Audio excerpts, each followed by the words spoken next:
Alright, what's up? So today we are back with another video. This will be the third episode of the ESFL Road to G.O.A.T. In this episode we're going to be facing Lemur, a more known as, or also well known as Papa Lemur. You may know him by that name.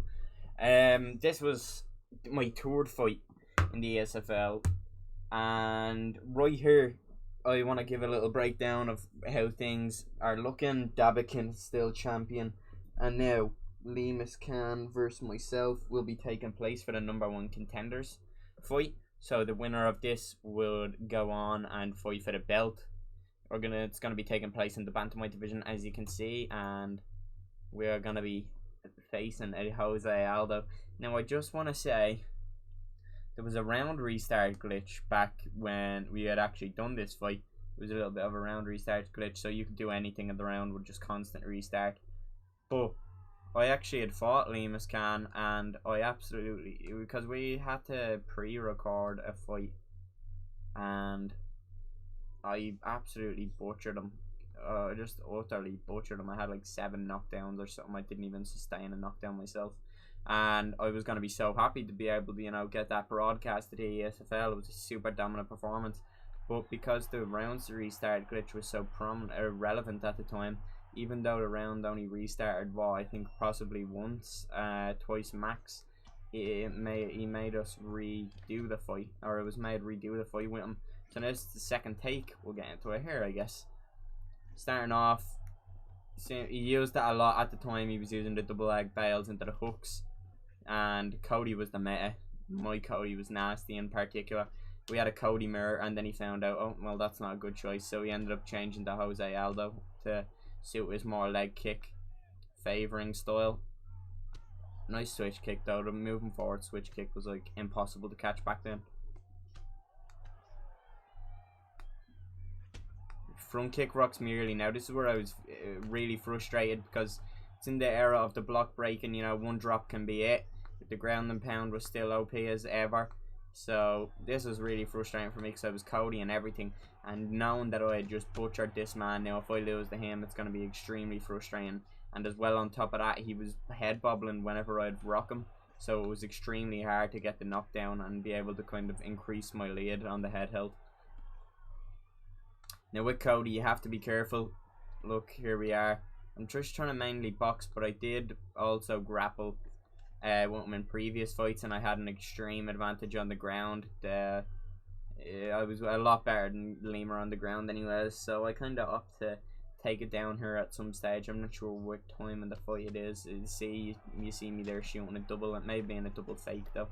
Double leg fake, so I can maybe get some hooks off on my own. As you can see there, he mixed it up. He went, he was going with the double hooks, and then he opts to go with the trip to get me down. One thing I noticed about him as well, when you'd go with the half guard, he'd obviously know that you're going to go for now a momentum transition, so he'd posture up into full guard. But that time he didn't, because he didn't want to be too obvious. So now I get into backside, a really advantageous position. We're about even on health. We're about even in the round. So I'm thinking this is a 3-rounder. I need to get some damage off here. I need to get some control. So that's what my thought process is here. I do deny that, because at the time I was just very, I don't want you to go. You can have any other position, but I kind of want to be able to keep this position, because it's on the ground, and on the ground I'm more dominant than he was. So I do progress in the backside, which was a surprise for me. I can remember thinking, I'm surprised you didn't deny that. But we do get some good ground and pound damage off here. I mean, I was just able to mix it up nicely. I didn't overdo it though, because I didn't want to leave myself at a stamina disadvantage. I just wanted to kind of secure the round here, and that's what we do.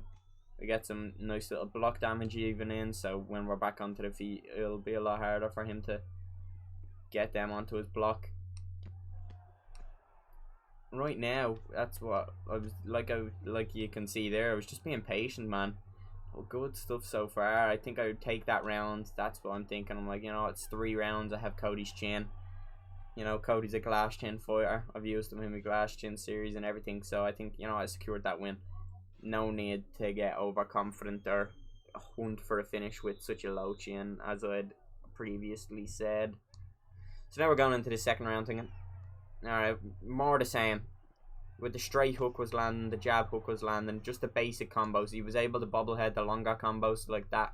So I thought, you know, we'll get our early damage off, then we'll try and secure the round by taking him down and getting some control off that. Look at that bobblehead. It was really just, like I said, frustrating to try and land the strikes that I was, but I had that thought in my head. I'm 2-0 here. If I can get this title shot this early, you know, I've been banned. I was banned, I came back, and now I'm, you know, I'm fighting for a title shot here. I got that single turn on him. My side control was great at this time as well, so I'm thinking, you know, if I can get these denials off, I would be able to get some ground and pound damage off, but it's on 150 MS. A little bit tougher to deny on. We get top mount here though. He leans into the first hook, gets some ground and pound damage off. As you can see, I was being quite conservative with my ground and pound because I just didn't want to let him out. I would have done anything to let him out. I just wanted to be able to kind of, you know, I wanted to just keep position. I wanted to be able to control him. Now here's where we get some nasty ground and pound as well, and it just reduces his block, man. You need to remember, this was in the block breaking era, your short term, your long term, no matter what term in terms of the block it was, you are going to be getting that stuff minced if you got tagged on it, no matter if it was ground and pound, strikes, it was going to be bad. Here we got him in crucifix. Now this is dominant position, but it is 150 MS, but he moves first, which is never a good idea in a crucifix because it's way easier to deny. You want to wait until I elbow and give me grapple advantage and then to do it. Surprised I didn't pre-deny that, but I'm thinking, let me just go on the backside straight away. He has low head health, and we mix it up beautifully and get the finish. So that is that one done. Another little W in the bag. I was feeling great after this, but I did predict that I would beat Lemur. Papa Lemur, if you can see at the start of the fight, I was 6-0 on him, and there I wasn't letting it change. It was good stuff nonetheless, though. We did put up a lot more of a fight than I had anticipated, especially considering the fight we had just before. Yeah, beautiful stuff though. So now, let me give you a little picture here. I'm 3-0.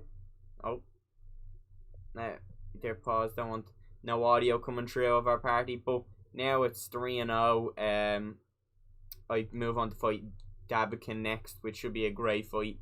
I was thinking in my head, you know, me and Dab always play with each other. He's in TD, which we're in the little same camp, so good stuff.